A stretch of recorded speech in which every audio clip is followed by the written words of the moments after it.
For a period of time when I was growing up, I found myself firmly entrenched in this arcade culture that had a lot to do with rumors and wild goose chases. I spent so many quarters and countless hours trying to find things like Guile's handcuffs, Shenlong, Ermac. And as you probably know, a lot of those arcade rumors turned out to be nothing. But if you were there for it, you also know that every single arcade, comic book store, a laundromat, wherever they had an arcade machine, you would always find those people that has story of the time they saw it in real life, and you gotta do this, you gotta win every match with nothing but throws, you gotta get all perfects, all kinds of crazy button combinations. Everybody had a story about the real way to find these secrets. And you know, back then, we didn't have the internet. We could just go online and verify things. We definitely didn't have people who could data mine games and find every last thing hidden in the code. All we really had were those rumors, and at the same time we had magazines and developers who realized that the arcade rumor mill was very heavily lining their pockets. And there's probably no arcade game developer who was more aware of this and had a better idea of how to manipulate this than Midway, who developed the Mortal Kombat series. And that brings me to one of my favorite video game mysteries of all time. In Mortal Kombat II, what the hell is a Shawn attack? Some arcade machines have this thing called an audit menu or a test menu. This menu is usually either accessed right when the game starts up, or you have to do a special combination of buttons. Before the internet and before emulation and stuff like that, very few people actually ever saw these screens except for people who worked at arcades or whichever places had an arcade machine. But the people who did manage to see some of these screens walked away with a lot of interesting questions. For instance, the Mortal Kombat 1 audit menu was the source of what might be the biggest video game urban legend of all time, Ermac. Since there was an entry on Mortal Kombat 1's audit screen called Ermac's right after the information about Reptile, a lot of people thought that Ermac was a secret character in the game.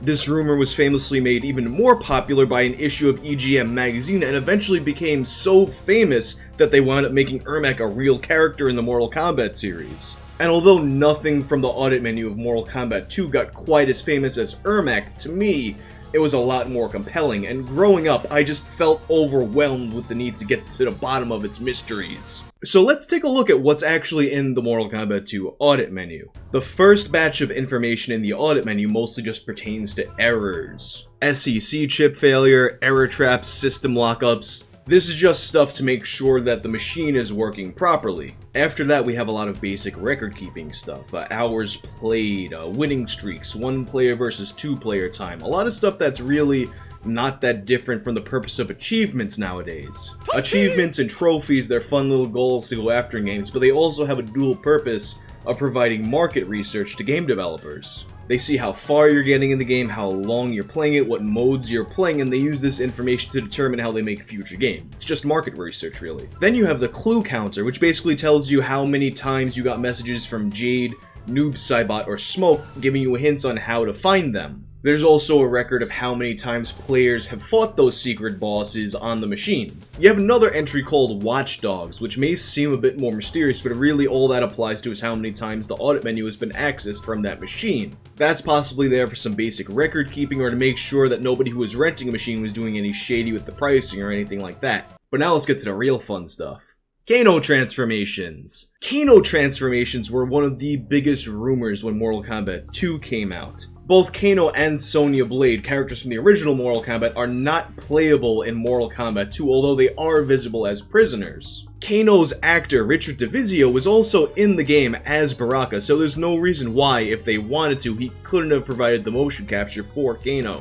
And that knowledge, along with this audit menu, made people spend countless hours trying to find a way to make Shang Tsung transform into Kano. And of course, to this very day, nobody's found a way to transform into Kano or to access any kind of moves pertaining to anything to do with Kano. Even back then, I never really thought it was possible for Shang Tsung to transform into Kano. I thought that was just a thing put into the audit menu for Midway to fuel some rumors. Considering how much money they made off of the Ermac rumor, they'd have been idiots to not include some kind of red herring that would make people search forever. And now with that out of the way, I want to look into, to me, what is the most compelling entry in the Mortal Kombat 2 audit menu, the Shawn attacks. People never really seemed to have as much interest in Shawn attacks as they did with Kano transformations, but to me, that was the most interesting thing in this menu.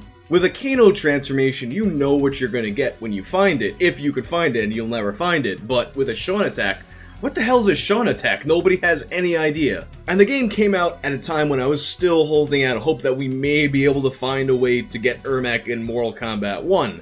And that, to me, felt like a similar sort of mystery, this cryptic name that we don't really know what it is. Maybe it's a character, maybe it's something, but it's gotta be something, right? If the fake Kano transformation came at the very end of the audit menu, surely anything before that is a real thing, right? And there were a lot of theories that did come up about Shawn attacks, mostly pertaining to literal attacks in the game. Some people thought that a Shawn attack was a super secret special kind of move, and people tried all kinds of button combinations trying to find Shawn attacks, but it never really seemed to amount to anything because the Shawn attack counter was always 0. There were also theories that maybe a Shawn attack was when the computer characters kinda cheat. For instance, it's possible for computers to do an uppercut without ever ducking. But if that were the case, Shawn attacks would probably be the highest number in the audit menu, because you'll never play a game of Mortal Kombat where the computer doesn't cheat. There's one personal theory that I worked on a lot as a kid, which in retrospect was actually a really dumb theory. It had to do with the Genesis version of Mortal Kombat 2. In the Genesis version of Mortal Kombat 2, there's a cartoon avatar that replaces the toasty guy with certain game genie codes, or apparently with an in-game menu. I would spend hours and hours and hours trying to figure out what I could do with different game genie codes to do something with that cartoon sprite. In retrospect, that was a massive waste of time, because that sprite does not even exist in the arcade version. But at the time, I was convinced that that little cartoon guy was Shawn. I also thought that maybe there's a chance it was some kind of inside joke for the developers. Maybe they knew a guy named Shawn who just always came up with the dumbest ideas for special moves, and they were like, you know what? Look, Shawn, you see how many of your dumb moves there are in this game? 0. There's always going to be 0. Every time we start the game, every time we go to the audit menu, there's always going to be 0 Shawn attacks. It also should be noted when discussing Shawn attacks that there was nobody who worked for Midway named Shawn at the time, and even if there was, the way they spelled Shawn in Shawn attacks is not the standard spelling of Shawn. Usually Shawn is spelled with that S-E-A-N, sometimes S-H-A-U-N, but Shawn is usually only taken on if it's a stage name or something. But you know who does spell their name Shawn that way? Okay, brace yourselves for what may be the most ridiculous crackpot theory I've ever put forth and ever will put forth on this channel, but the more I think about it, the more compelled I am by it, and the more I think it may actually be plausible. So, a lot of sprite-based games contain unused artwork, and Mortal Kombat 2 is one of those games. There are a lot of unused sprites that you can find in Mortal Kombat 2, including a jumping ice blast for Sub-Zero, some moves for Shao Kahn. There are also unused sprites of Midway staff members. Maybe they just put them in there for fun, maybe they were intended to be part of a credit screen that wasn't used, but they're in the code, but they're never seen normally in the game. But to me, you know what the most fascinating piece of unused artwork in Mortal Kombat 2 is?